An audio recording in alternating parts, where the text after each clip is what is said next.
All right, brothers and sisters, thank you for joining us.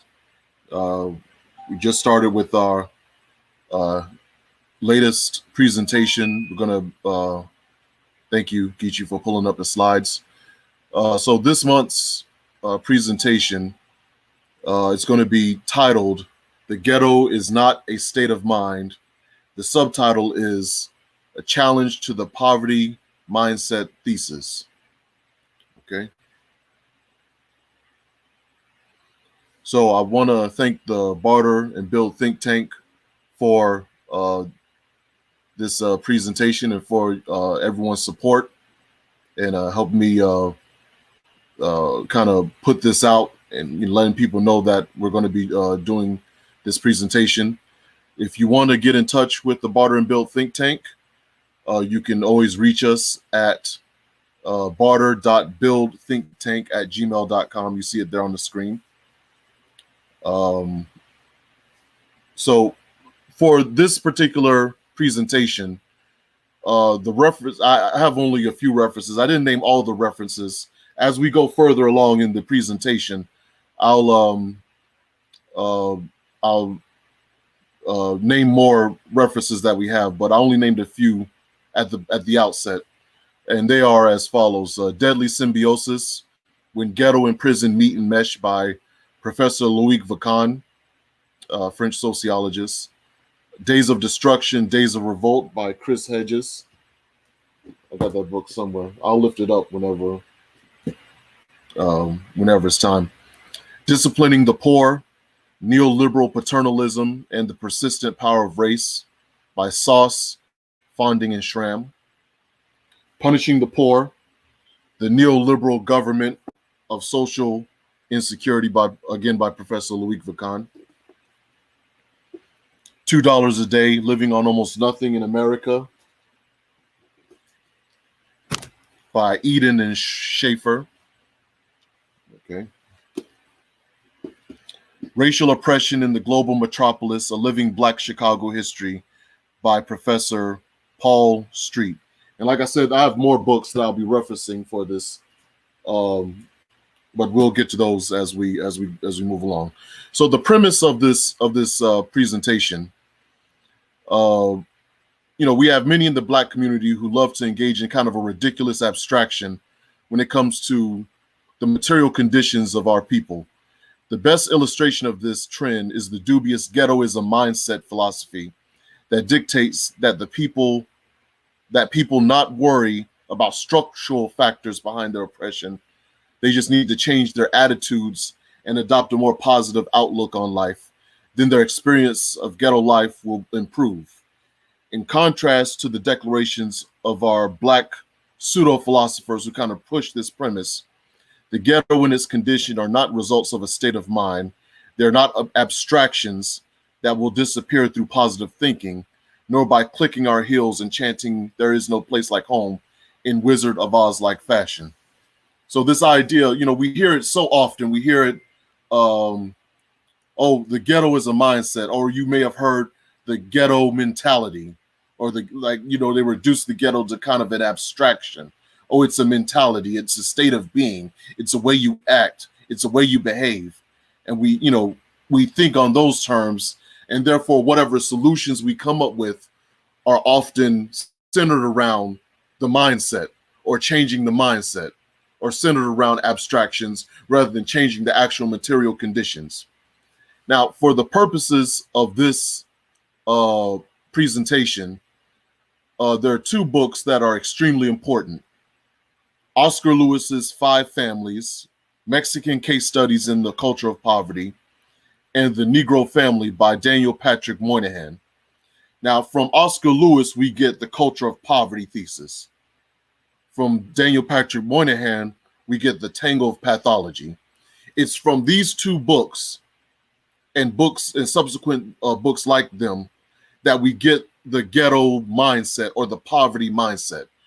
But they have their origins in the culture of poverty in regards to Oscar Lewis, and the tangle of pathology in regards to Daniel Patrick Moynihan.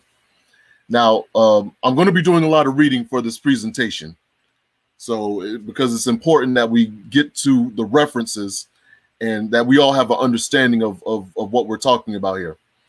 All right, so now this came from encyclopedia.com. What I was looking for was a good introduction, a good explanation for those of us who might not know what the poverty or what the culture of poverty thesis is. So I'm just going to read it here right off the slide.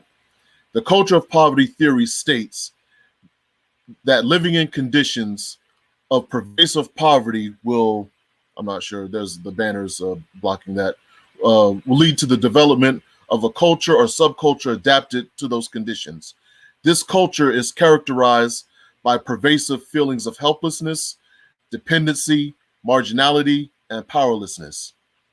Furthermore, Lewis described individuals living within a culture of poverty as having little or no sense of history and therefore lacking the knowledge to alleviate their own conditions through collective action instead focusing solely on their own troubles.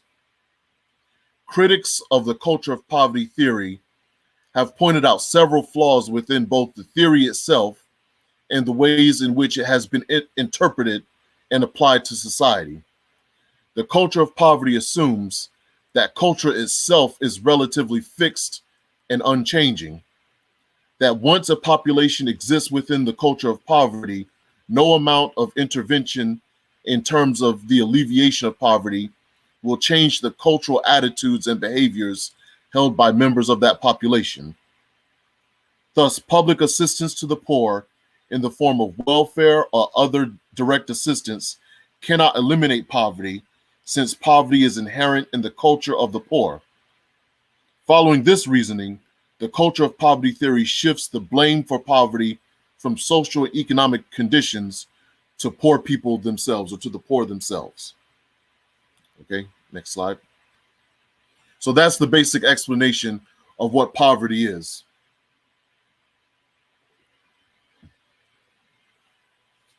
Now, immediately we're going to we're going to eviscerate the culture of poverty thesis right now by quoting none other than the words of the person who came up with the culture of poverty thesis himself, Oscar Lewis.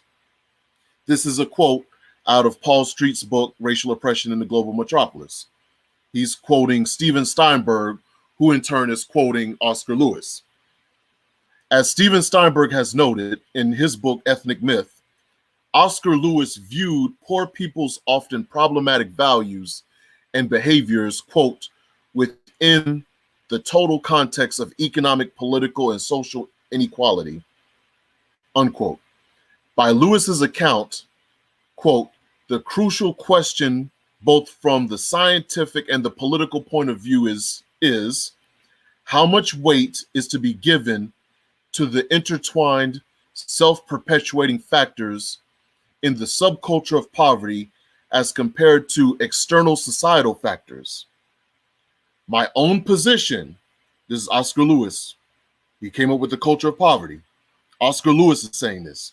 My own position, Lewis wrote, is that in the long run, the self-perpetuating factors are relatively minor and unimportant compared to the basic structures of the larger society, unquote.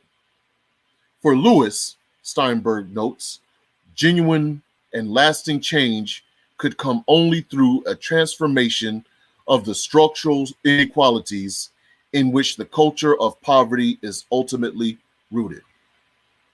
So what is Oscar Lewis saying in that quote? He's saying that any program that we have that focuses solely on the culture of on people's poverty mindset, quote unquote, on people's way of thinking, on their ghetto mindset or ghetto mentality or poverty mindset or poverty mentality or whatever you want to call it. Geechee, go back for me. Go back to the previous slide. Thanks. So what Oscar Lewis is saying is that any program that deals with these things is a waste of time if it's not dealing with the structural conditions that cause the poverty that caused the culture of poverty in the first place. Okay? So again, I have to reiterate, the reason I put this quote in here is because this is a quote from Oscar Lewis, who came up with the concept of a culture of poverty. Even he's saying, if you want to get rid of the culture of poverty, you have to get rid of the conditions, the political and economic conditions that cause the culture of poverty. So your program focusing just on changing the culture is a waste of time, right? All right, let's go to the next slide. So tangle of pathology. So I wanted to go somewhere that would give us a good example of or a good definition or working definition of the tangle of pathology. So I quoted this from Michelle Alexander's book, The New Jim Crow. Conservatives argued that poverty was not caused by structural factors related to race and class, but rather by culture, particularly Black culture. This view received support from Daniel Patrick Moynihan's now infamous report on the Black family, which attributed Black poverty to a Black, quote, subculture and a tangle of pathology that characterized it. As described by sociologist Kathleen Beckett, the alleged misbehavior of the poor were transformed from adaptations to poverty that had the unfortunate effect of reproducing it into character failings that accounted for poverty in the first place. The social pathologies of the poor, particularly street crime, illegal drug use, and delinquency, were redefined by conservatives as having their cause in overly generous relief programs or relief arrangements. Black welfare cheats and their dangerous offspring emerged for the first time in the political discourse and media imagery. Now, the tangle of pathology is characterized by teen pregnancy, unmarried parenthood, absent fathers, quote unquote, matriarchal dominance of family life. That's important. Remember that. I want you to keep that in your mind. Matriarchal dominance of family life, educational failure, juvenile delinquency, and adult crime. Okay, so that's what encompasses the tangle of pathology. Next slide.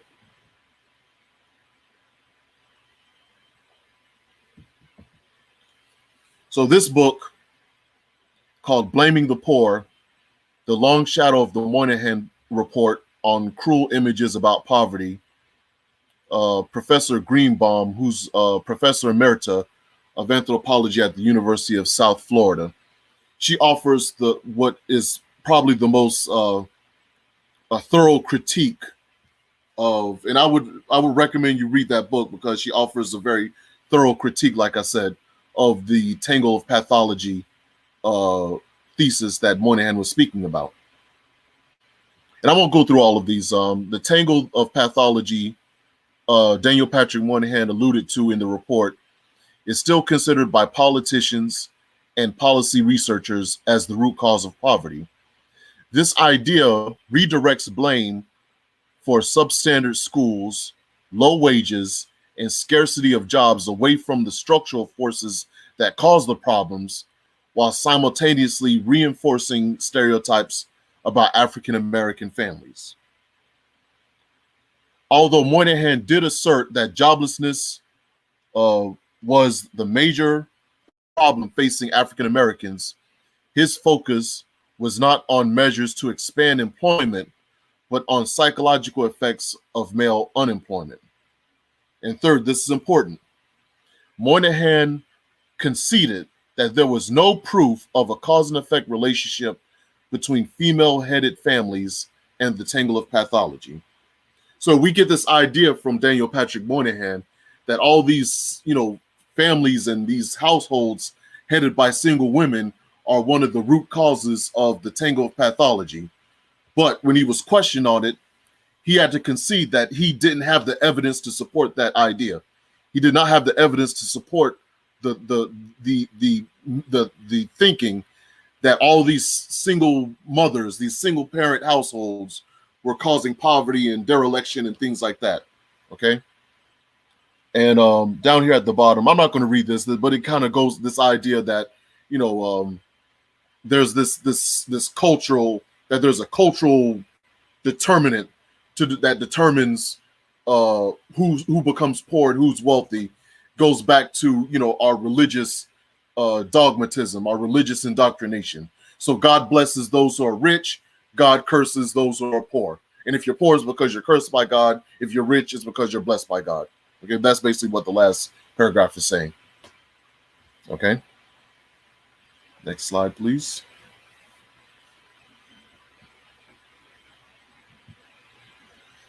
Okay, now this is a lengthy excerpt from the United Nations Human Rights Council. So not many people, this received no media coverage, but a few years ago, uh, the United Nations sent a special rapporteur to the United States to study poverty in America. And this rapporteur was they toured all throughout the different parts of America, the regions, southeast, northeast, Midwest, west, West Coast, things like that. And they observed, they studied the documentation and things like that. And in their report, the subsequent report, they found that there was an increasing amount of pockets within the United States where people were living on third world levels of poverty, third world levels amounting to about $2 a day. There's an increasing number of people who are living in third world levels of poverty all throughout the United States. And it's increasing. Now we're going to discuss even deeper this idea of living on $2 a day. Like I said, one of the books that we have that we're going to be discussing is $2 a Day, Living on Almost Nothing in America by Schaefer and Eden, okay? But this quote here kind of tackles this idea, the mythology around poverty, okay? In thinking about poverty, it is striking how much weight is given to the caricatured narratives. I'm sorry, that Geechee, that the barter and build sign is just constantly in the way. Is there any way we can move that? Let's see if we can move that. We're going to take a quick, just move that sign really quickly. Okay. Thank you very much. Although I like the barter and build sign, it's just been in the way a little bit too much for my presentation.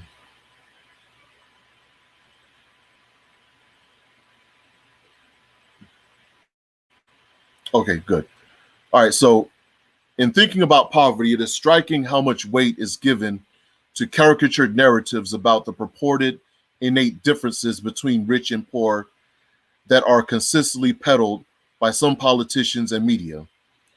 The rich are industrious, entrepreneurial, patriotic, and the drivers of economic success. The poor are wasters, losers, and scammers. As a result, money spent on welfare is money down the drain. If the poor really want to make it in the United States, they can easily do so.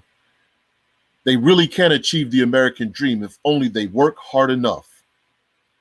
The reality, however, is very different. Many of the wealthiest citizens do not pay taxes at the same rates that others do. They hoard much of their wealth offshore and often make their profits purely from speculation rather than contributing to the overall wealth of the American community. In imagining the poor, racist stereotypes are usually not far beneath the surface. The poor are overwhelmingly assumed to be people of color, whether African Americans or Hispanic immigrants. The reality is that there are 8 million more poor whites than there are poor blacks. The face of poverty in America is not only black or Hispanic, but also white, Asian, and many other backgrounds. There is no magic recipe for eliminating extreme poverty, and each level of government must make its own good faith decisions. At the end of the day, however, particularly in a rich country like the United States, the persistence of extreme poverty is a political choice made by those in power. With political will, it could readily be eliminated. What is known far from long experience and in light of the government's human rights obligations is that there are indispensable ingredients for a set of policies designed to eliminate poverty. They include democratic decision making, full employment policies, we'll get to that later, social protections for the vulnerable, a fair and effective justice system, gender and racial equality, respect for human dignity, responsible fiscal policies, and environmental justice. So what is the report concluding? The report is saying that the way to eliminate poverty is not through bootstraps, is not through mindsets, is not through mentalities, it's through policy. Policy is the sure shot way that you're going to eliminate poverty in America, and especially Black poverty. Let's go on to the next slide. Inequality and Stratification. This book is called Inequality and Stratification, Race, Class, and Gender by Professor Robert A. Rotherman of the University of Delaware. He says the following, quote, public perceptions about the poor are, for example, dominated by certain myths. One such myth is that poor people are poor because they do not want to work. The fact is that about half are either too old or too young to work, and about 1/3 actually do work, but fail to earn enough to lift themselves out of poverty. That's on page 70. Okay, more evidence. Let's go to the next page.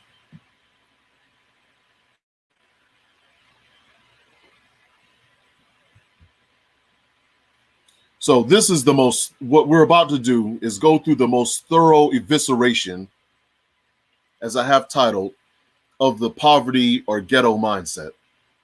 And this is done by Dr. Edward Royce, who's a professor of sociology at Rollins College. I want to thank Professor Stephanie Southworth for lending me this book. It was extremely helpful. But the name of the book is Poverty and Power, The Problem of Structural Inequality.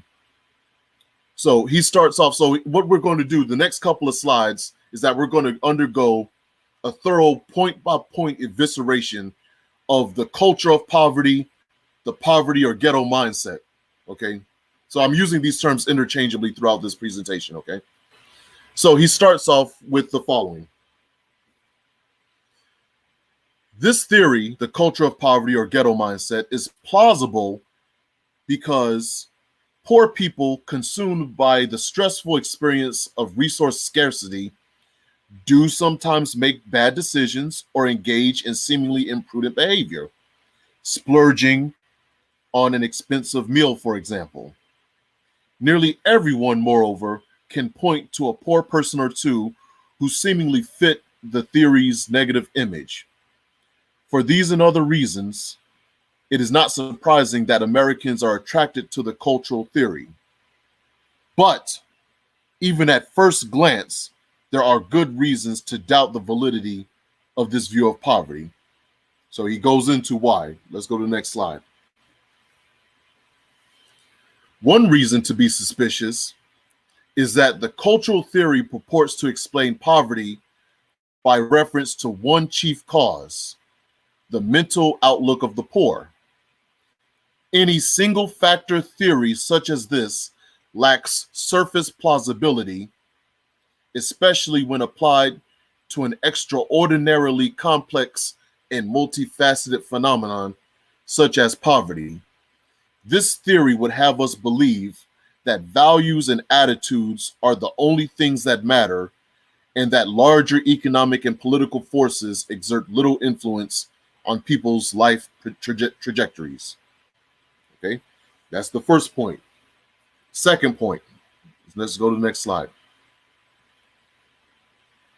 Second point, the proposition that poor people share certain deviant norms and values that diverge from the mainstream are passed on and are passed on from generation to generation is inconsistent with certain basic facts about the poverty population, as Jens Ludwig and Susan Mayer show in their research paper titled Culture and the Intergenerational Transmission of Poverty.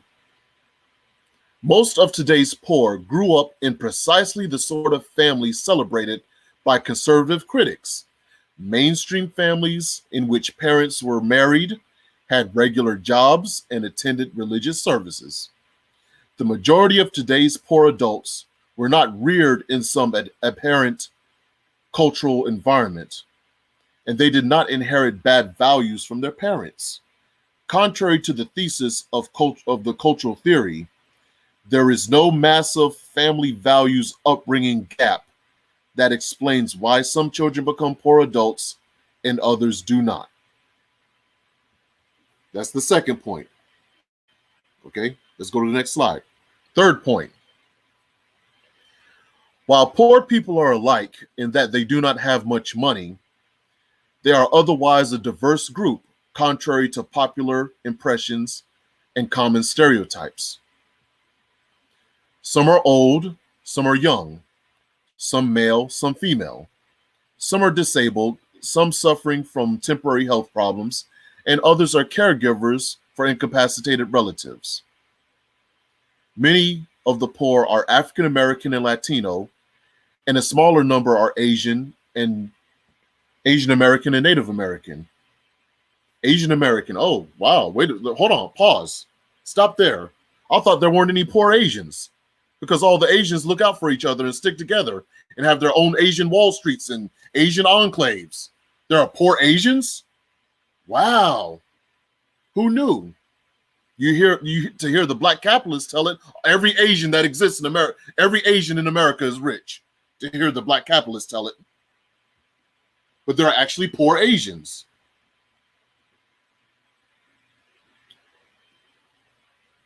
Okay. Some poor people, but most are non-Hispanic whites. Some poor people live in single-parent households, some in two-parent households, and others alone. The poor vary also in their residential location. They reside in inner cities, in the rural countryside, and increasingly in the suburbs. Some poor people are unemployed or out of the labor force, but many have jobs in the low-wage service sector. Some are poor only for short periods of time, others for many years. It is difficult to imagine that the poverty of this heterogeneous group is due to their all sharing a common set of achievement inhibiting beliefs and values. It's so diverse. There's so many different types of people with so many different backgrounds. Is it plausible? Is it even plausible that we would, it doesn't even make sense that we would suspect that this, like the quote says, heterogeneous, so many diverse people just happen to share a poverty mindset, and that's why they're all poor? Next slide, thank you. The poor are not only a diverse population, they're a constantly changing population as well. The number of people below the official poverty line increases in some years and decreases in others. The poverty population undergoes regular turnover as well, with thousands of people moving into poverty and thousands of others moving out of poverty all the time. As Mark Rank shows in his book, One Nation Underprivileged, Why American Poverty Affects Us All, as he shows, it is not just marginal groups that experience poverty. Indeed, a majority of the American population is poor at least 1 year during their adult lives. Poverty is a mainstream event, Rank argues. It is not something unique to a deviant other or to those who are somehow culturally disfigured. Also, let me also add that when we count poverty, most of the time we're only counting the people who are under the poverty line, but we should also be counting that are people who are just above the poverty line, which the poverty line is way too low anyway. But we should also be counting not only people who are in poverty, but also people who are near poverty, people who are living in very precarious economic circumstances, who are one or two missed paychecks away from themselves being in poverty. And the data suggests when you add that number, you get nearly 150 million people in the United States who are in poverty or near poverty. So you're going to tell me that 150 million people who are in poverty or near poverty, 150 million people are poor because they don't want to work, 150 million people have a poverty mindset and don't know how to budget and don't know how to pull themselves up? That's half the country. So it's just way too many people for you to just kind of dismiss it as poverty being as a result of some cultural disfigurement or negative mindset. Let's go to the next slide.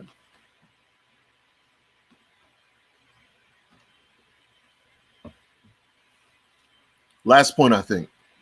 Contrary to the cultural theory's us versus them imagery, the poor on the whole are not that all different from the non-poor. In its determination to represent the poor as some deviant underclass, the cultural theory exaggerates the divide separating the poor population and the working population. It maintains credibility by suppressing the similarities between the poor and the non-poor, by depicting the poor as falling outside the mainstream of American culture, and by assuming the values and behaviors attributed to the poor cannot also be found among the middle class. Only through this strategy can the cultural theory sustain the argument that the problems of the poor are of their own making and have little to do with the social and economic forces that cause great hardship also for the more respectable members of society. And that's from Life, Death, and Resurrection's Culture of Poverty perspective. Okay, so that's the reference for that idea. So more specifically, so the previous slides I was reading were just the impoverished in general. Now I want to, for this slide, I want to focus on the poverty mindset among Black people. So these are two quotes. The first one here on the left side of the screen is from What We Get Wrong About Closing the Racial Wealth Gap. This paper or research document was produced by the Samuel Du Bois Cook Center at Duke University.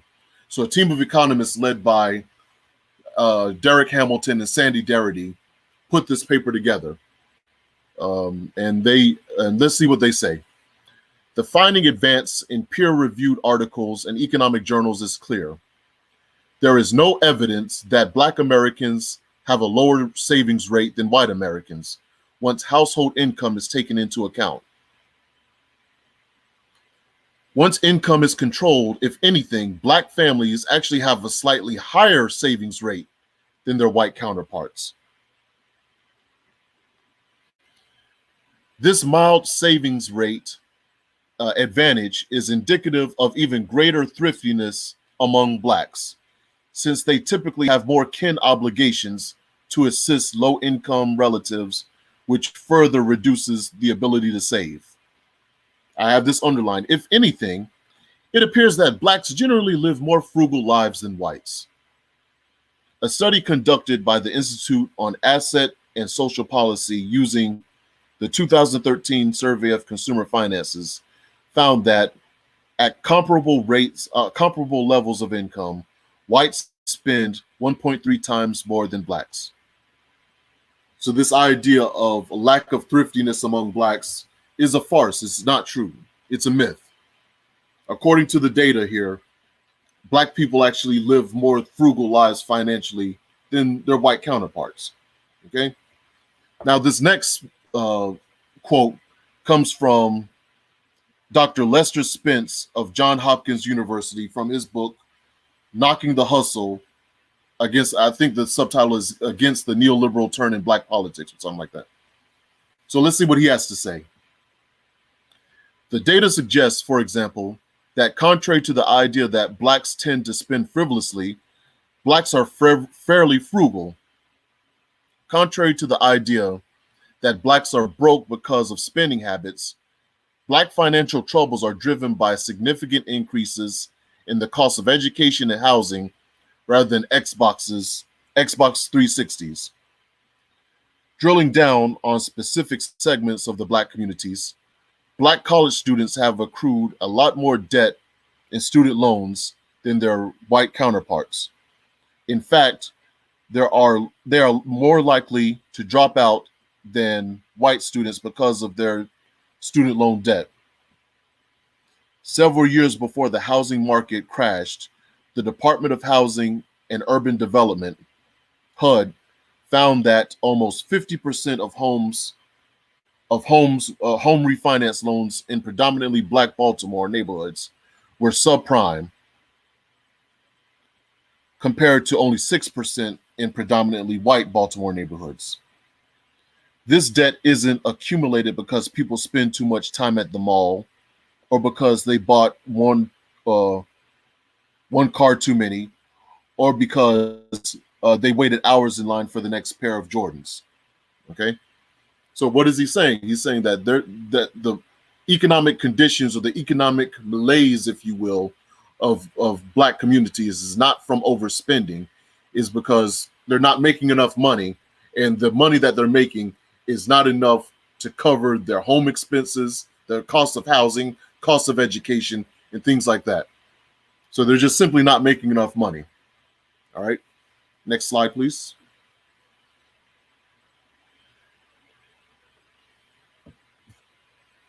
This is from an article, a paper titled "The Political Economy of Education, Financial Literacy, and the Racial Wealth Gap" by doctors Sandy Darity and Derek Hamilton. Quote, much of the framing around wealth disparities, including the use of alternative financial service products, focuses on the poor financial choices and decision-making on the part of largely Black, Latino, and poor borrowers, which is often tied to a culture of poverty thesis regarding the undervaluing and low acquisition of education. This framing is wrong. The directional emphasis is wrong. It is more likely that meager economic circumstances, not poor decision-making or deficient knowledge, constrains choice itself and leaves borrowers with little to no other option but to use predatory and abusive alternative financial services. And this leads to a very important point about financial literacy. My last presentation, I believe it was my last presentation, was one done on how financial literacy is not a cure for poverty. And I presented documentation that showed that people who undergo financial literacy classes, there's very little change in their financial behavior. And the reason for there not being change in their financial behavior, despite the fact that they went through these financial literacy classes, is because circumstances don't allow them to use their financial literacy knowledge, their financial knowledge. Okay? Your financial knowledge, your budgeting knowledge, your financial acumen that you gain through this little ridiculous class doesn't mean anything if you don't have money. Okay? So I want people to understand that financial literacy is meaningless if you don't, financial management know-how is meaningless if you don't have money to manage or finances to manage. Okay, so this slide is an ethnography, one of the more important ethnographies. I have it here. I'll hold it up again for the camera. This is an alternative cover. $2 a day, living on almost nothing in America. Now, these scholars, Catherine Eden and Luke Schaefer. Catherine Eden is Bloomberg Distinguished Professor of Sociology and Public Health at Johns Hopkins University. And Luke Schaefer is an Associate Professor at the University of Michigan School of Social Work and the Gerald R. Ford School of Public Policy. He is also a research affiliate at the National Poverty Center. Okay, so these are some people who know what they're talking about, right? So in this book, $2 a day, they come across again, this increasing number of people throughout the United States who are living off of $2 a day, and they go among these people and they interview them. It's kind of like what you do with an ethnography. You go and you live among them. You follow them. Those who are willing to allow you to experience life through their eyes. So you live among them. You go to work with them if that's possible. You go to the store with them. You just do all these things with them, and you just observe how they live and the things they go through in their lives, right? So they did this with a number of people. It's an excellent qualitative study about poverty in America, and especially extreme poverty, the $2 a day poverty. Okay. So this is what they say. Again, we're tackling the poverty mindset thesis, the culture of poverty thesis. Through their study in this book, they say the following. This is in the introduction. None of the people whose stories appear in this book see a handout from the government, the kind the old system provided prior to welfare reform, as a solution to their problem, a solution to their plight. Instead, what they want more than anything else is a chance to work. They would like nothing better than to have a full-time job paying $12 to $13 an hour, a modest dwelling in a safe neighborhood, and some stability above all else. So they're studying these people, and they're not seeing a poverty mindset among these people. They're not seeing people who are trying to beg for a check from the government. They're not trying to stay on welfare. They're not embracing any of the stereotypes that we generally attribute to poor people. They want to work. They go out daily looking for jobs. Any little job that they can get, even if it's a temporary job, they latch onto it and they work as hard as they can. These people are literally doing everything that they can to claw themselves out of poverty. Okay? So this is a direct refutation of this idea that people are poor because they want to be poor, or people are poor because they don't want to work. Okay? Let's go to the next slide. So now this is the second part of the presentation. I kind of divided this presentation into different parts. But so the ghetto is not a mindset. So you say, Asafo, if the ghetto is not a mindset, then what is a ghetto? Okay. So we're going to spend a couple of slides here just kind of defining what a ghetto is. Okay. So in order to understand, I'm going to read off the slide. In order to understand the living concrete reality of the ghetto, we must understand what the ghetto is and its purpose.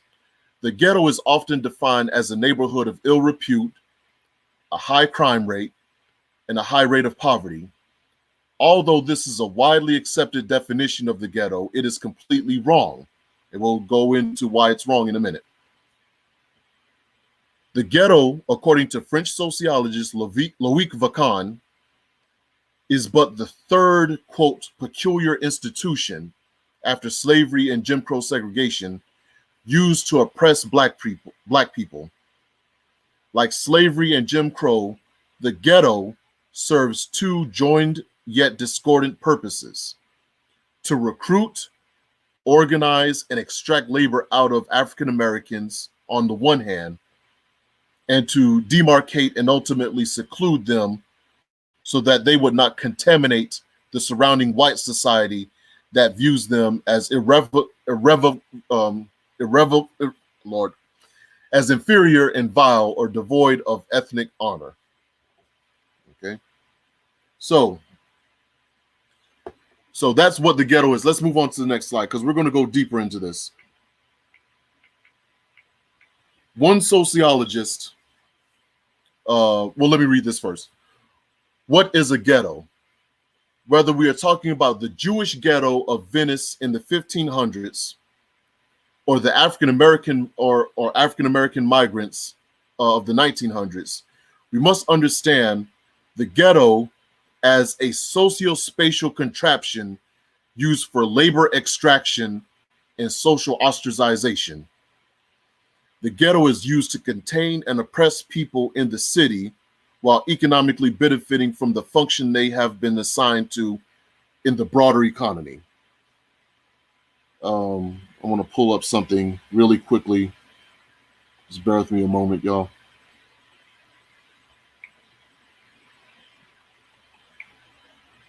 So one sociologist, and I actually posted this, that's what I was looking for on my phone just now.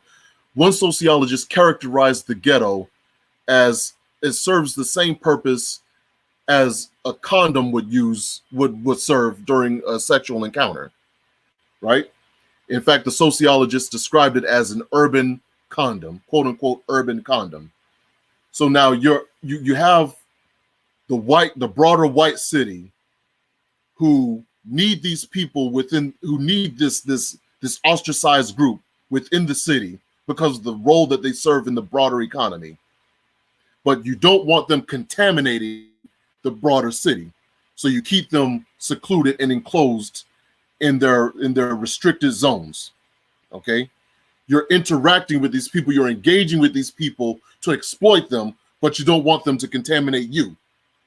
So with that comes the condom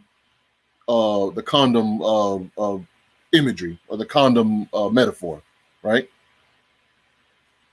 Okay, so that's, so let's move on. So this comes from the paper, the Loic Vacan research paper that I mentioned earlier, when ghetto and prison meet and mesh. Deadly Symbiosis is the name of it. So the peculiar institution is slavery, unfree fixed labor. The core of economy was plantation, and the dominant social type was slave. Jim Crow, free fixed labor, form of labor, agrarian and extractive, core of the economy, and the dominant social type was sharecropper. The ghetto, now listen, I want you to pay close attention to the dates under ghetto. 1915 to 1968. So after 1968, there are basically no more ghettos exist in America after 1968, right? Free mobile labor, segmented industrial manufacturing, menial workers. Okay, so if there are no more ghettos in existence, then what are these places that we've been calling ghettos? The places that you've been calling ghettos is what's at the bottom, the hyper ghetto, or Paul Street calls it the apocalyptic ghetto. These are not the ghettos of old, okay? These are not the ghettos of from 1915 to 1968. In fact, it's not a ghetto at all. The hyper ghetto is what you call a ghetto, but it is a ghetto after it has collapsed. Okay, the collapsed black ghetto ceases to be a ghetto and turns into what is called the hyper ghetto or the apocalyptic ghetto. Okay, it is a collapsed contraption where that no longer serves. So, like earlier I said, the ghetto serves an economic function, right? The hyper ghetto no longer serves any economic function. It's just meant to coerce and control and cordon off the segments of the population that weren't able to move up into the middle class because of the civil rights movement and things like that. So when the civil rights movement happened, those folks who were able to get a leg up left the ghetto, and thus the ghetto was no longer had any economic function, because the only people who were left were the poor people who couldn't afford to leave the ghetto, right? So the ghetto collapses. The economic institutions that were in the ghetto, when all the different classes of black people were together, things like, like the thriving black ghettos like Black Wall Street, the Greenwood section in Tulsa, Rosewood, these other areas were thriving black ghettos, okay? But once the wealthy people, or once not the upper class Black folks who are able to leave because of, the victories of the civil rights movement and other things. Once they were able to leave and go out into other parts of the city, the people who were too poor to leave remained in what was once the ghetto. Because of that lack of economic function, lack of institutions, lack of solidarity, that those areas collapse. They no longer remain ghettos and are now hyper ghettos or apocalyptic ghettos. I hope I'm explaining this correctly. Okay. All right. So the ghetto or hyper ghetto as an ethno-racial prison.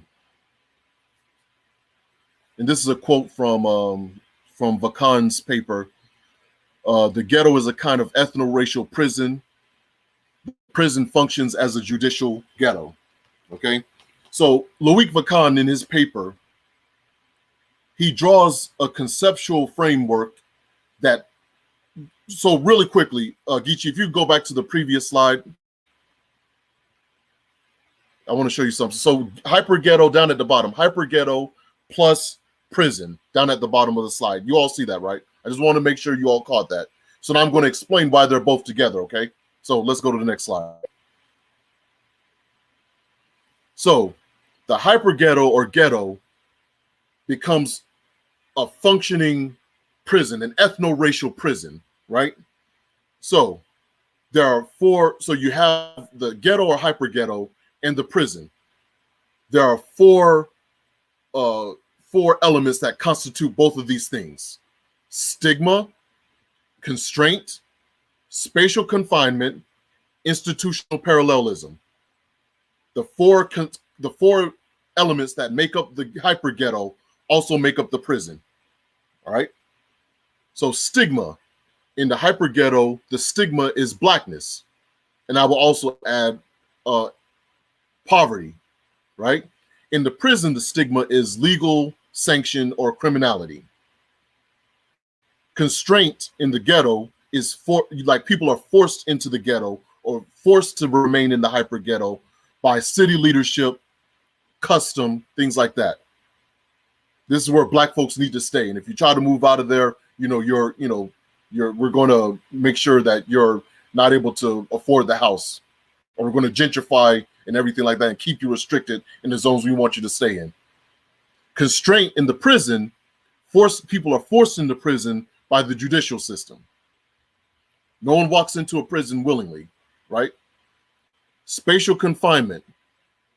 The spatial confinement is enforced by police. In the ghetto, is enforced by police, vigilantes, race soldiers, etc. The spatial confinement in the prison is enforced by cells, walls, prison guards. Institutional parallelism in the ghetto is, the drug trade, sex work, things like that. Okay, the underground economy. In the prison is a contraband economy. Okay, and I also want to point out, just for the sake of clarity, that institutional parallelism doesn't necessarily just mean economy. Okay, it could also mean social relations, things like that, right? So I just want to mention that. So the conceptual elements that make up the hyper ghetto also make up the prison, and that's why Loic Vacan considers them to be inextricably linked. To have one, you must have the other. Okay, so, and you have the cycle in and out, in and out, in and out, from the prison to the hyper ghetto, from the hyper ghetto to the prison. Okay, so the prison becomes the mechanism that is used to contain and coerce the inhabitants of the hyper ghetto to remain where they are and to remain in place. Okay, let's go on to the next slide. So about an hour in, I want to go ahead and try to run through this and wrap this up. Okay. Violence among the oppressed, a historical global perspective. Now, what I want to do here is give people an understanding that the violence that we see in the hyper ghettos, or even in the ghetto of old, is not unique to Black people, is not unique to Black culture. Okay. So everywhere that you find oppression, everywhere that you find marginalization, everywhere that you find economic subjugation and political stagnation, you're going to find people becoming violent, people engaging in direct acts of violence. Okay. So let's start. Number one, we can talk about the Black on Black violence and gangs in Algeria during the 1950s and 60s. Frantz Fanon talks about this in The Wretched of the Earth. Okay. Number two, the emergence of horizontal violence among the youth in Northern Europe during the early 1900s. And I have examples here. There was a gang called the Peaky Blinders. There's also a gang called the Birmingham Boys, right? So the Peaky Blinders, I believe there's a show named after them, the show that glorifies their exploits, I guess. They were called Peaky. Peaky is a British idiom, I believe, meaning dapper. So, these guys were well dressed. They were wearing back then the equivalent of what our young brothers wear, like the Balenciagas and the Gucci shirts and the Jordans and the expensive jewelry and things like that. The Peaky Blinders were wearing the equivalent of that back then. Now, did they get that from working hard? The Peaky Blinders are people who jump you and mug you. They call them blinders. Why? Because it was their method of robbing people. They would, throw a hood over you or a shirt over you to blind you, to keep you from seeing them, and they beat you up and take your money if you're walking down the street at night. So they beat you up and take your money. Now, these were their own people, okay? People in their own neighborhoods that they would jump and take their money. And they would use that money to buy the expensive clothes, the jewelry. They would go and, purchase the services of sex workers and things like that. Also, another reason that they were called blinders is because they were known for gouging people's eyes out during gang brawls. So they would gouge people's eyes out and rip their eyes out of their skulls of their enemies when they were fighting, right? So that's why they call them the blinders. You can talk about the gang violence among the Italian, Jewish, and Irish gangs in New York and Chicago during Prohibition. La Cosa Nostra, though I think the commission, they have the commission here. I think they were formed a little bit after Prohibition was over, but be that as it may. La Cosa Nostra, the Irish mob, the Chicago outfit, and the commission. So they formed gangs. These were gangs. They were back then what the Crips and Bloods are today. Okay, they would engage in acts of violence in their own neighborhoods. They would beat people up. What was the illegal drug back then? It was alcohol. Alcohol was prohibited, and they formed an entire economy around the illegal distribution and trafficking of alcohol. So alcohol back then is what crack was and these pills are, right? And they would form gangs, and this is our turf, this is our set, this is our neighborhood, and we're going to protect our right to distribute alcohol in this territory. And if anyone encroaches on our territory, we'll deal with them violently. Okay? They would do drive-by shootings. They would terrorize their neighbors. They would, seek protection money from local business owners. And if the folks didn't pay up the protection money, they would burn their businesses down or wreck their businesses and beat up the store owner, right? They were doing this to their own people. Okay? Now, with this money from their illegal activities, what did they do with it? What did they do with the money? They bought clothes. They went to the club. They got women. They did all the stuff that we attribute to young brothers and sisters today, that we attribute to the hip hop generation today. They were doing it back then. Okay? They were under similar circumstances. They responded in similar ways. Okay? And you can also talk about, lastly, the gang violence in many Central and South American nations due to the current drug trade. And I have as an example, MS-13.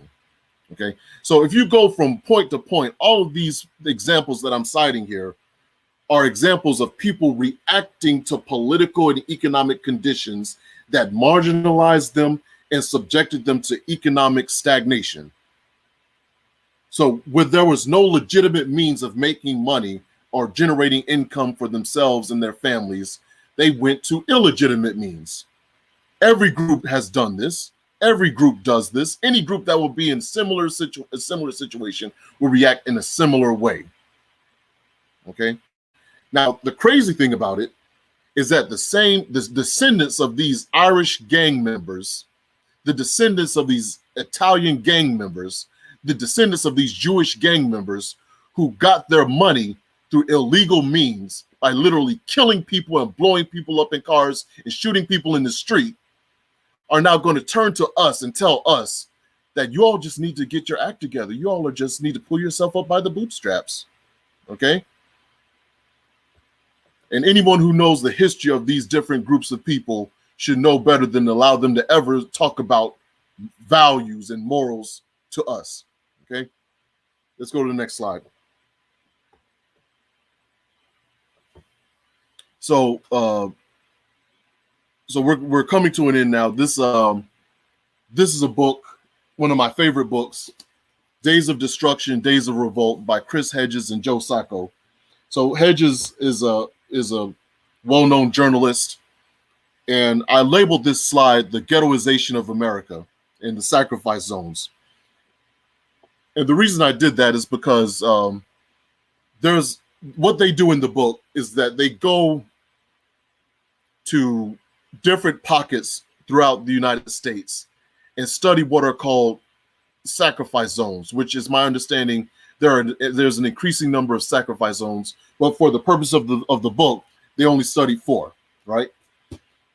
So sacrifice zones are those areas in the country that have been offered up for exploitation in the name of profit, progress, and technological advancement. So these areas are areas that have allowed capitalism to run unregulated with no stopping it. We're just going to give these cities over to capitalism. And Chris Hedges is now studying the results of what happened. Okay.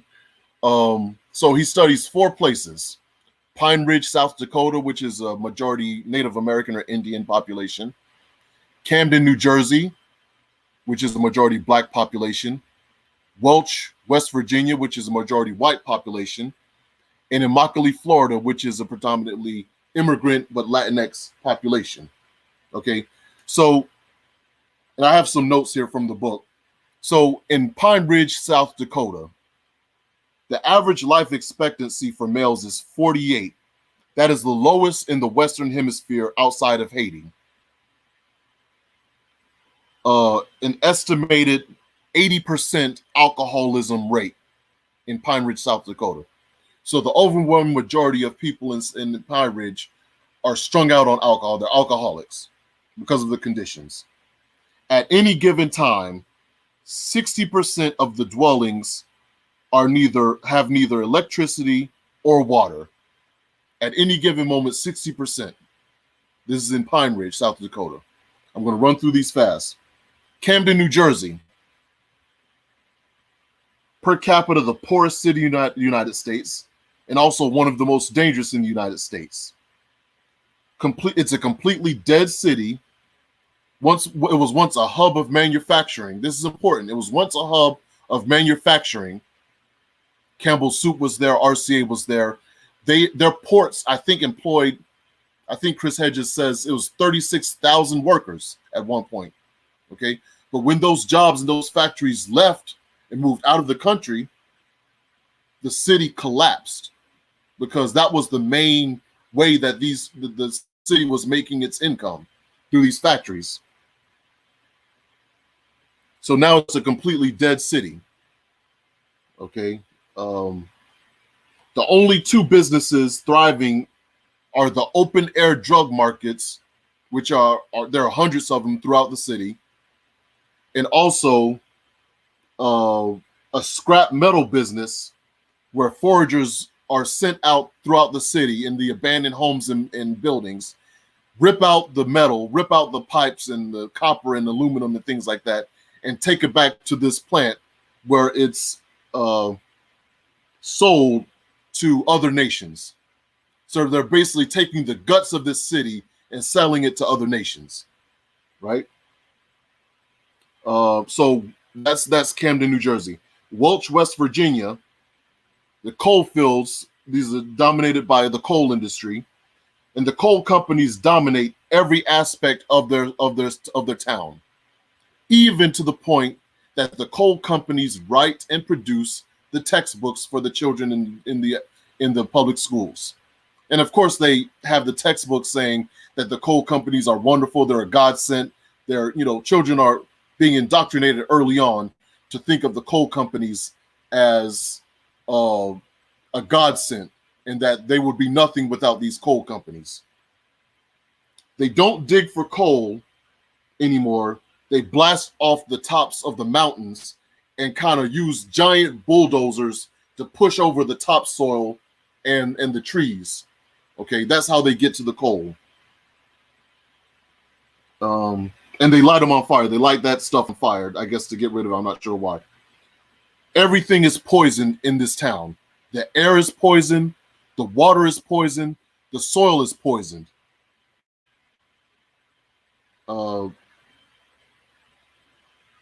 Communities.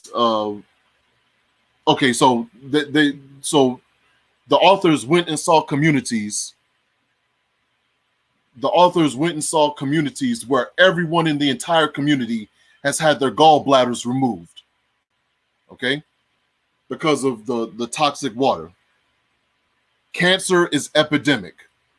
You go into the elementary schools and you'll see lines in the nurse's office. You'll see line after line after line after line after line of inhalers because the overwhelming majority of the kids have lung diseases from breathing in the toxic air.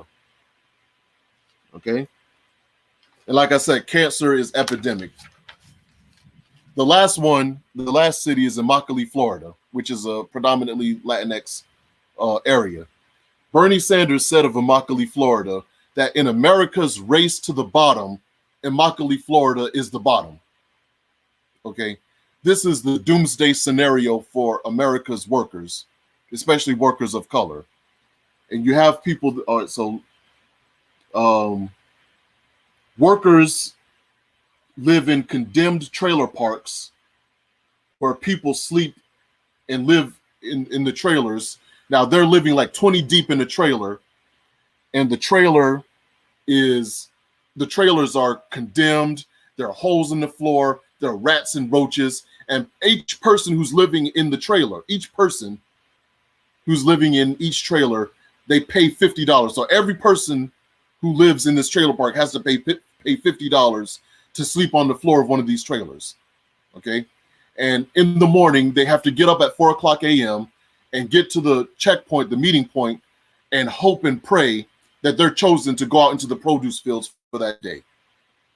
Because if they don't make enough money to pay their $50 for the week for the abandoned trailers, they're kicked out of the trailers and they have to live out either in the woods or sleep under mango trees until they're able to scrape up enough money to pay to live in the trailer, to go back to the trailer park. There are conditions that amount to slavery, where people are chained in flatbed trucks. Their families back in Mexico and wherever the people are from are threatened if they talk about this with the authorities.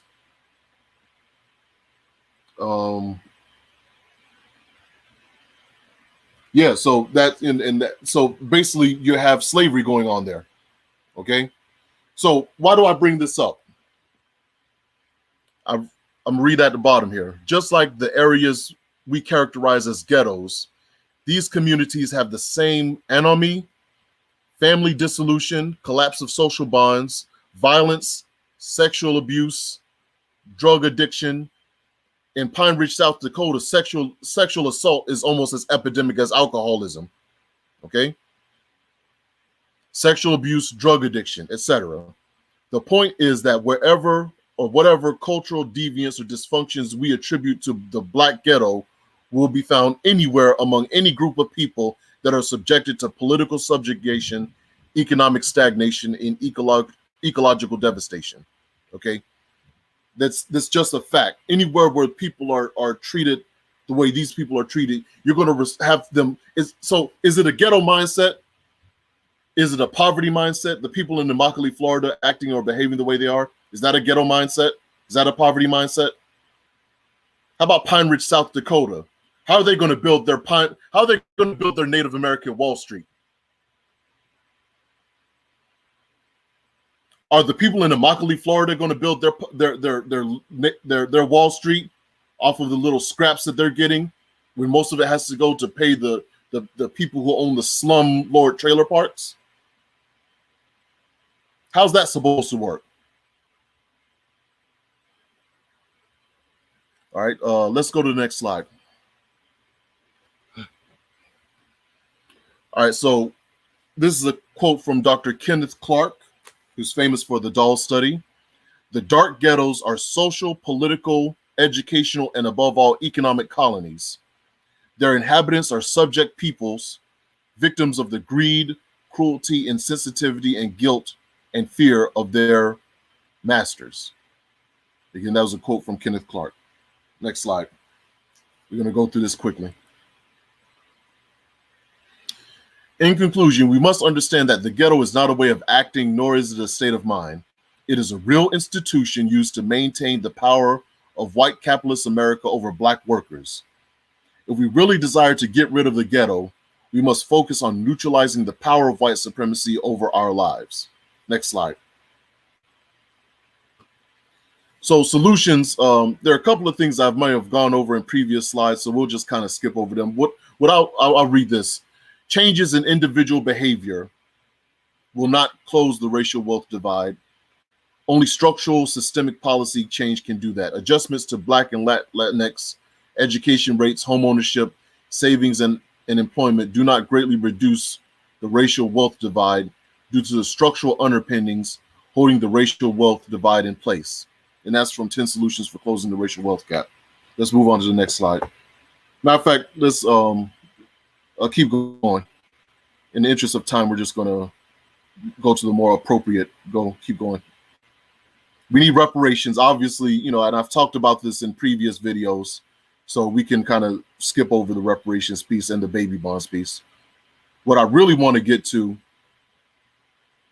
are these two things right here. So the two policy points. So in the Barter and Build think tank, we discuss policy. We agree that policy is the most potent way to deal with the issues that we have, the economic issues that we have going on in Black America. We essentially need an influx of billions, even trillions of dollars into Black communities in the form of programs or even monetary, actual cash itself. We need trillions of dollars being brought into our communities. And that is the way that we're going to deal with the issues that we have going on in our communities. All these ideas of, we're just going to sell shea butter and t-shirts to each other. And, we're just going to try to build up a Black Wall Street and get crypto and all this other BS. All that doesn't mean anything. Okay. What matters most is policy. Policy, policy, policy. And this is the exact same thing that every other group, and I have to say this, I mention this every time I do one of these videos. Every other group, including the very groups that these Black capitalists say that we need to be like, whether you talk about the Asians or the Jews or white folk or whoever else, all these other groups that we're saying we're being told we need to be like have benefited from public policy. They have their wealth from public policy. The white middle class would not exist at all if it wasn't for America's public policy. They are a complete creation of public policy, not through grit or hard work or anything like that. Okay? These people benefited from the largesse of the government. Okay? And it's crazy because when we've given more to this country than any other group. And when it's our turn and we say, okay, well, we want something back from this government that we've sacrificed so much for. Oh, stop begging the white man. You're begging the white man. Okay? No, we're not begging the white man. What we're asking for is what we're supposed to get out of this system. Okay? This is what's owed to us. Okay? We need to start acting like it. Okay. So right here, federal jobs guarantee and a universal basic income. These are, to me, the most interesting concepts that I think would change what we have happening in our Black communities. Okay, a federal jobs guarantee. Now these aren't for just for Black people. These would be universal programs. But I believe, and I think there's the data to back it up, that these programs would especially benefit Black people, Black working class people. Now, what is the federal jobs guarantee? That book there, I've been reading up on it. I actually have the book right here. The Case for a Job Guarantee by Pavlina R. Cherneva. Now, she is an associate professor of economics at Bard College and research associate at the Levy Economics Institute. She has worked with the U.S. policymakers and governments around the world on designing and evaluating employment programs and macroeconomic stabilization policies. So she knows what she's talking about. There's no one else more qualified to speak on this concept than she is. So she argues, and there are many others who support this, that the United States should offer a guaranteed jobs program where there's a pool of jobs, government jobs, that are available to everyone who is willing to work. You can go with in the vision that they're with this concept that they're envisioning. You could go, if you're unemployed, you could go to the today we call them the unemployment office. But I guess under this scenario, we'll call them the employment office. You could go to the employment office with your paperwork and tell the people there, I need a job. And you would be able to get a job that day that pays a minimum $15 an hour and has benefits, federal benefits. The job would be funded by the U.S. government, but managed locally, right? So there are, and the jobs would be things like, you kind of like a worker, the workers' projects that were being done during the Great Depression, where people were put to work building the infrastructure, repairing bridges, repairing roads. You had poets who would be assigned to write poetry and books about, different aspects. You have researchers who would be tasked with doing different research projects. Whatever you were able to do, whatever you had qualifications for, the government would provide a job for you doing that type of work. And it would be funded by the government. Okay. So that the federal jobs guarantee. And look, you could talk about, where would the money for that come from? It would come from taxing rich people. Let's just be straight up about it. If we tax rich people at the rate that we're supposed to tax them, the federal jobs guarantee would be absolutely affordable. You would be able to pay for it. Okay? So the universal basic income, I don't have this book yet, but I did order it, so it's on its way. The Case for a Universal Basic Income. So people, they're not mutually exclusive, the federal jobs guarantee and universal basic income. It can be one or the other, or it could be both. But I'm speaking as if it's either one or the other for this presentation. So if we go with the universal basic income, everyone who does not meet a certain socioeconomic level would get guaranteed money, no questions asked. $500 for each child in the household, $1,000 for each adult in the household. No questions asked. There's no requirements. You don't have to, submit your paperwork to the, it's based on your taxes for that, for the year, your income taxes. right? So, uh, so each adult would get $1,000. Each child in the household would get $500 a month. Now they've done studies and experiments with this universal basic income, and there would be pockets like they would say, okay, for this city, for an entire year or 2 years, we're going to do a universal basic income scenario.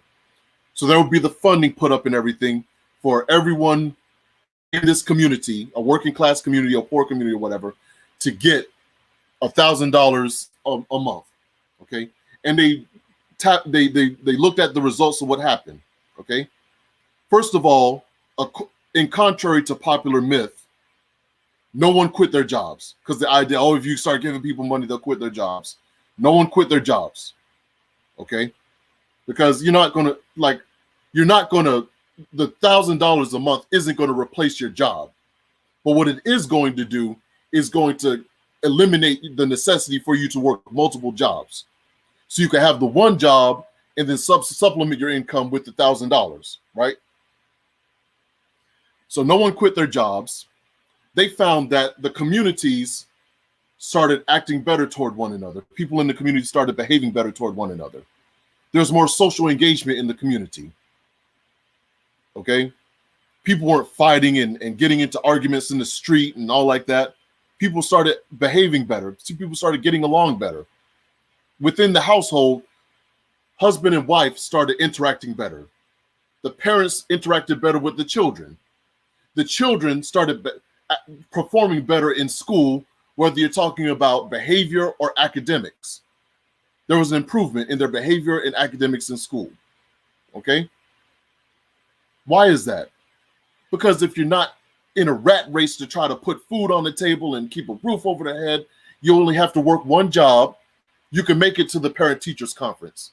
You can go be at the house when your children get off the school bus. You can help them with their homework. You can feed them. You can give them dinner. You can do all these other things that you weren't able to do because you're working multiple jobs to make ends meet. Okay? You can stay on top of the kids' homework. You can make sure that they're doing what they're supposed to be doing.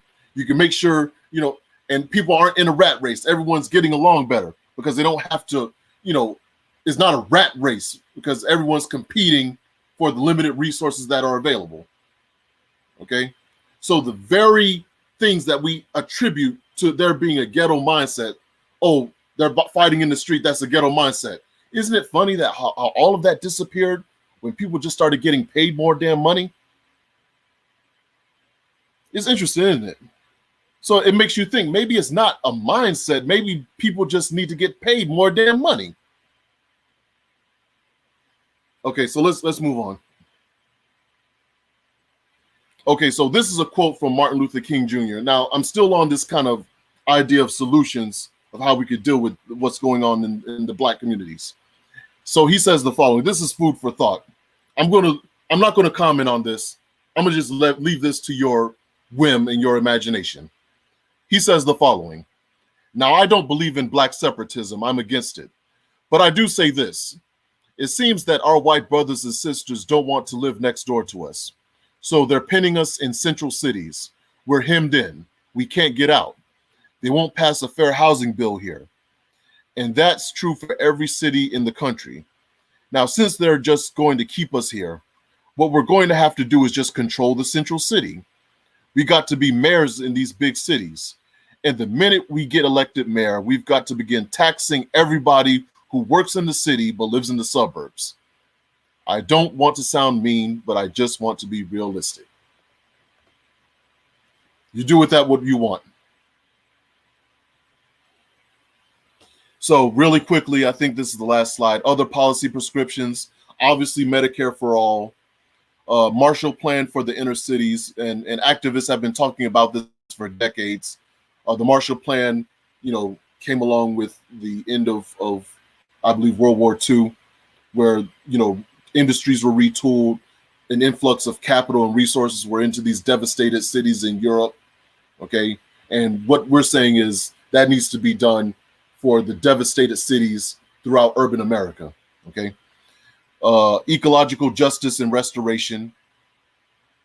There should be no Black liberation movement without a focus on ecological justice and restoration. You can't have one without the other.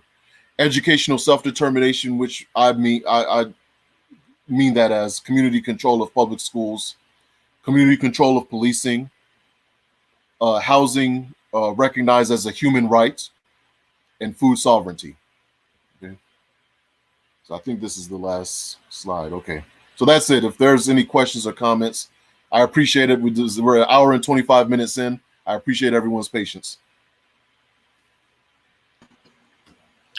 All right. Appreciate it. Can you hear me? Yeah. All right. So I saw there were a couple, a bunch of questions actually. Peace, everyone. So at this session, I want you to, or this part of the session, I want you to get your questions in. I saw some questions already, so we'll get right to those questions, and we'll build like that. So thank you everybody for coming in. Make sure you share this video. We wrapping up right now. We're in the Q&A session. See some of our barter and build thinkers over here. So what's up, Aset, Oshun, peace, brother Quasi, people from Chicago. So first question, or statement, just so you can respond to it. This concept of in capitalism, the capitalist best interest is to create this concept of poverty. And so poverty is created and it benefits them. Do you agree? And how do you respond to that? Well, I mean, I agree 100%. I mean, and that's the nature of capitalism. And ultimately, the larger long-term goal is to restructure the economy from a capitalist economy to a socialist economy. And that is not only necessary for the sustainability of the American economy, I would say that it's not only sustainable for the global economy, but it's sustainable. It will be more sustainable for the planet itself. Okay, so capitalism has us on the verge of ecological collapse, and we're not. The capitalists are not stopping. They fully intend to exhaust every natural resource until the point where the planet's ecology collapses. Now, when that happens, keep in mind, when that happens, they're going to run off into their little safe enclaves where they have everything already set up. And those of us are going to be, we're going to be the ones to burn and suffer under a collapsed ecology of the planet. Right. Right. Earlier you was talking about, you didn't name it, mountaintop removal, but one of the processes what they do in the mining areas. And it's unique you say that because it's not Gary German, Don Blankenship, who's in West Virginia, who's probably the most wealthy coal operator in the state, I think, in the country. But he tears up communities, creates sludge ponds, whole hollers, or communities have black lung, like you said, with different ailments. But his house is actually on the top of a mountain. like in order to get to his house, you have to actually fly a helicopter to get to his house. So like you said, when shit hits the fan, I mean, he has literally a fan that takes his ass up to his house, so he won't have to deal with any of that. So I think that's a really good thing to mention, including the people who got houses on the island, Florida, Key West, different places where they could just leave while everything goes to shit. So I think that's important. Yeah, these are the people that the capitalist system tells us that we need to be like. We need to constantly, worship them almost in deity-like fashion, and with the thought that we may one day be where they are, but it's all a myth. It's an illusion. It's a deception. They're going to siphon off everything that they can and leave the destruction to the rest of us while they run away and hide in the forbidden city. Right. So crazy. Someone just mentioned same folk trying to colonize Mars. Yeah. Hey, listen, look, you tell people, thank you. I think that was AJ Kwasi said that. Thank you very much for mentioning that. And people think that that's an exaggeration. I have no doubt that with the Elon Musk and all these folks are trying to if you could pay enough, you could get a trip, out to space and all like that. I think that's a part of their plan. I think when this planet is no longer livable and sustainable, I think they already got something set up on another planet. Right. Won't be surprised. So Quays, I don't know if this is a rhetorical question, but he says, why isn't this information, the information that you covered, why isn't it carried into mainstream? What's stopping it from being mainstream and accessible to everybody? Well, again, it's the main, because they're the mainstream media. They're these people are, this mainstream media is funded by the same forces, the same corporations and foundations that benefit from the impoverishment of the people, the impoverishment of large swaths of people throughout the United States. Okay, so they're not going to cover it. They're not going to cover. I mean, in the UN coming, literally, this was covered by almost every other developed nation that the UN had. There were UN observers in Mississippi, for God's sake. Okay, and none of it was covered in the mainstream media because it's an embarrassment. And because if it's ever recognized by large amounts of people in the United States that the conditions are getting so bad that the United Nations now has to step in and send observers like they would for a third world nation, it's that would actually shatter some of the mythology of American exceptionalism. Right. Crazy got another question. Has Asafo looked at what factors leads to the transition of these ghettos of the past, and what lessons can we learn that would help us transform these hyper ghettos of today into Black America? I think you kind of get into that, but go ahead and answer that. So the ghettos. So Loic Vacan points out a couple of factors. The most important one was the civil rights movement, the rise of the civil rights movement. Okay. Another one was the change of the economy, restructuring of the economy during the 1960s and 70s, to where these manufacturers from a manufacturing-based economy to a service, I think they call it a FIRES economy: finance, insurance, real estate, and something else. So from the manufacturing economy to the FIRES economy. Mm-hmm. And with that transition, those jobs that people had, that Black people had, and they would bring those well-paying jobs back, the money back to sustain the ghetto. Those jobs no longer existed, and these people who are in the manufacturing and all like that were now unemployed. So now that income that was coming in from their jobs, their manufacturing job in the factory, is non-existent. So that also led to the collapse of the ghetto into the hyper ghetto. The civil rights movement, which the Black bourgeoisie, or the people we call the Black bourgeoisie, were the majority benefactors from the policies and the legislation that came out of the civil rights movement. So they got their stuff and they were out.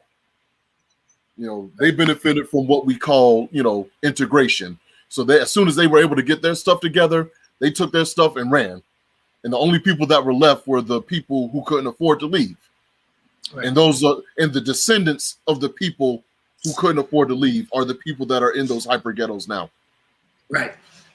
I think with a lot of people out there who are able to get us a more sober, African-centered mindset, right?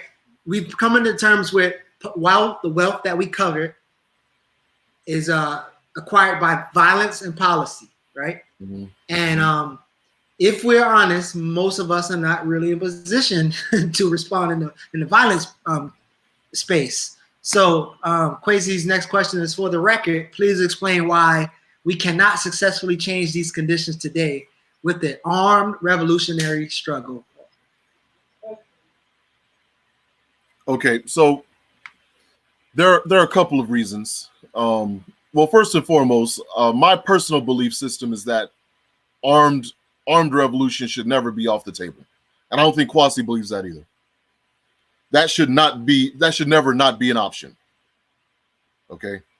Now, with that said, why it's not the best idea or the best method to take in this scenario is a number of reasons. Number one, we are the most surveilled, followed, watched, observed, whatever word you want to use, people in human history. Okay. We have, there's a great book called The Rise of Surveillance Capitalism. Okay. And there's another book by, what's the guy who used to write for Ramparts? Robert Shear, called They Know Everything About You. That's the title of the book. They Know Everything About You. And it talks about how these social media, the Google, the YouTube and everything, they study you. They study all of us. And every person has a dossier about them that's filed somewhere. Okay. All of us have files on us. Okay. Your likes, your dislikes, all the little ratchet, nasty stuff you do when nobody's looking. All the, your family, your friends, who you sleep with, things like that. All that stuff. Okay. They have a file on you. Okay. Because they follow what you look at on the internet. Okay. Everything you do on the internet is tracked and stored and filed. Okay. So that's one reason. Like, they would see, like, if we were trying to start a revolution on social media, they'd see that coming from 1,000 miles away.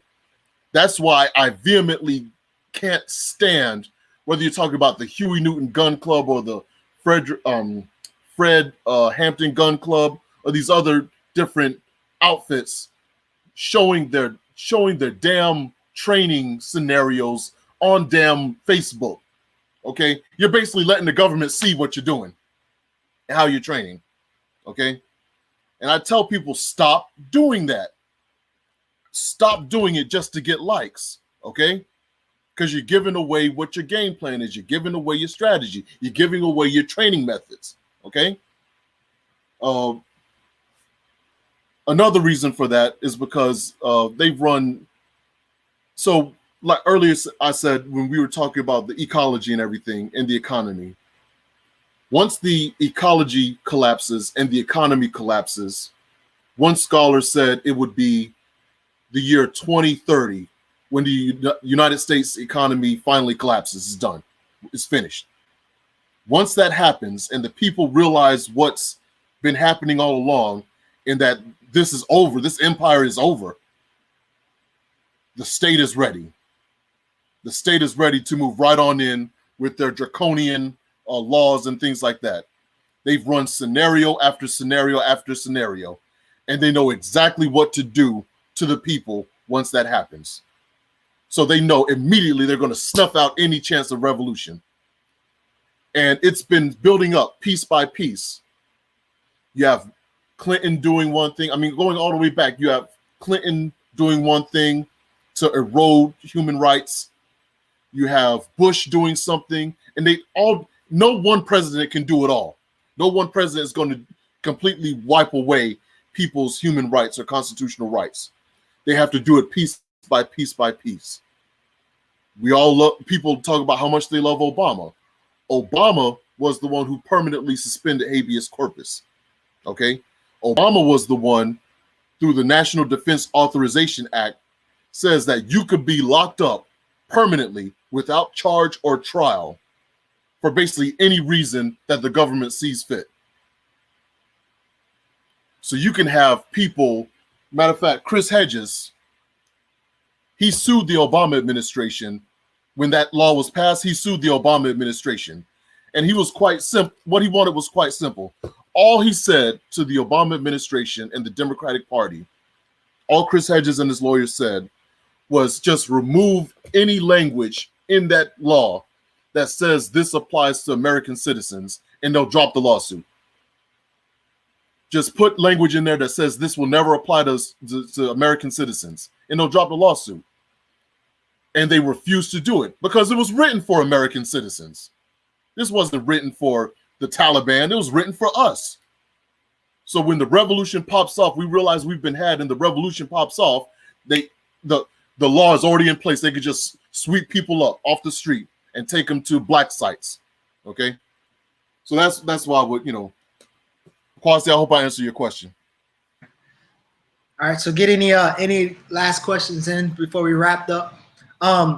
So I think the data and the content and the research, the quotes, are all pretty clear. And quite frankly, I think sometimes people who operate in these space of problem solving, they know the truth too. But what do you say to the people who be like, yeah, that's true, it's not a mindset, but my nonprofit is still going to teach certain kind of mindset to these same kids that you're talking about, but it's like, yeah, I know this ain't gonna fix it, but I'm still gonna do it. How do you code that, and what do you say to those folks? Well, at least we're doing something. Yeah, the at least we're doing something crowd. They're rough. So we have to, and again, this goes back to just the competing ideologies. I tell people all the time that the marketplace of ideas is now a battlefield. It's not a marketplace of ideas. It's a battlefield of ideas. And groups like the think tanks, Barter and Build think tank, and the other think tanks and the other groups that form, like, Black Power Media and all like that. Not saying we're in the same league of Black Power Media, but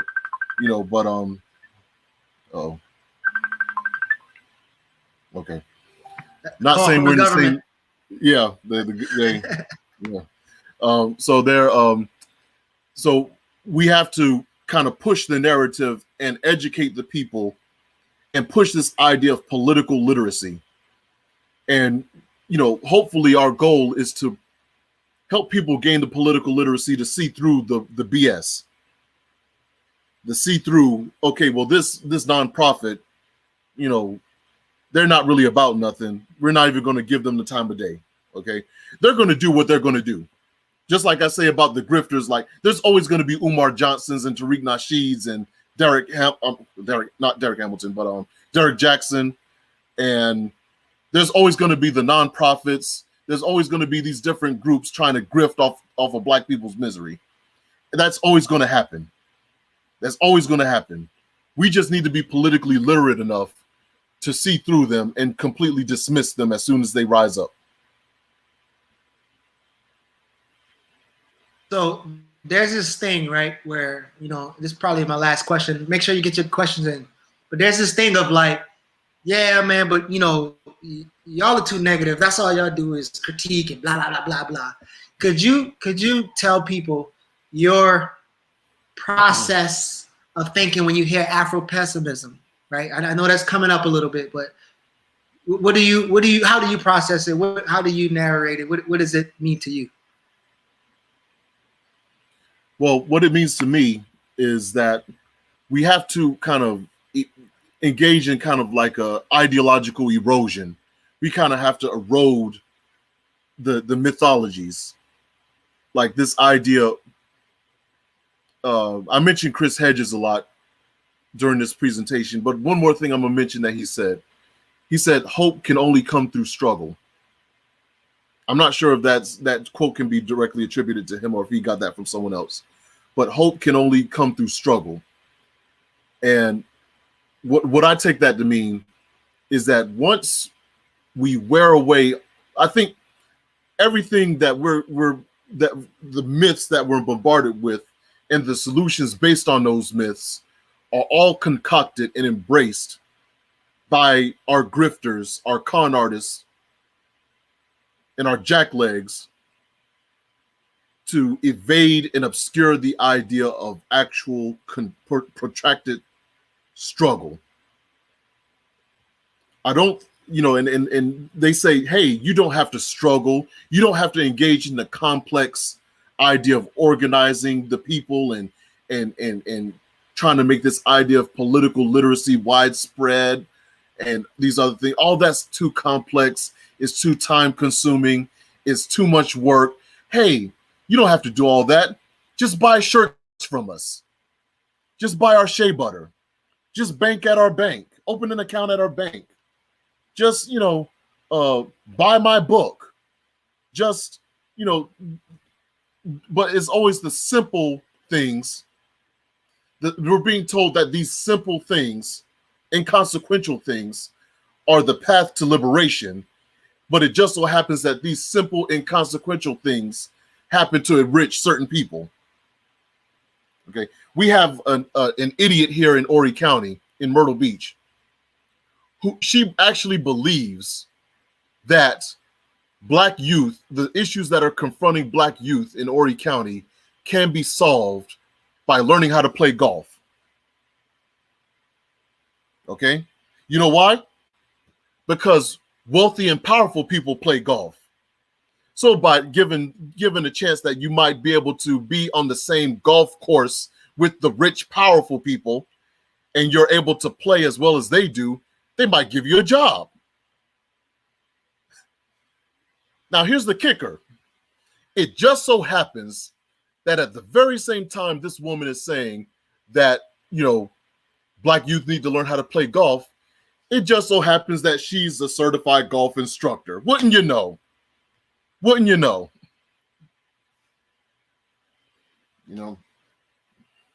So I don't know if you can hear me with the rain coming down. We're wrapping up. I want to get to this crazy question about, let's get a party. Can you get a party without political literacy?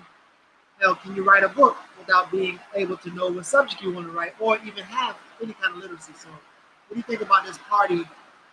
How about it? Okay, so we're so it's raining over there. We're going to go ahead and wrap this up, but really quickly, you definitely need the political literacy, and I think with the political literacy, I think people will, especially what we've been doing with the Barter and Build think tank, that people will reach the conclusions on their own that the change that's necessary, the policy that's necessary, will not come through the Democratic or Republican parties. It's not going to come through the Green Party, and it's definitely not going to come through the Libertarian Party.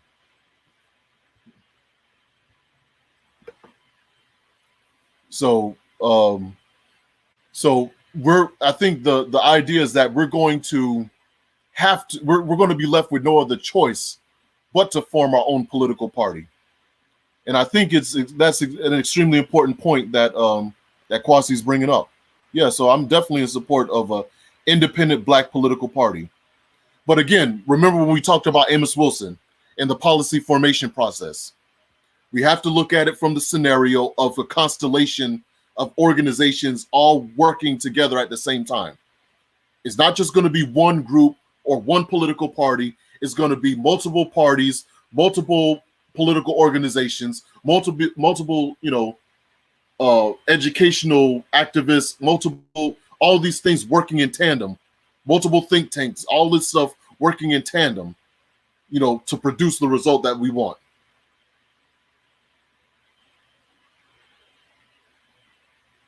Okay.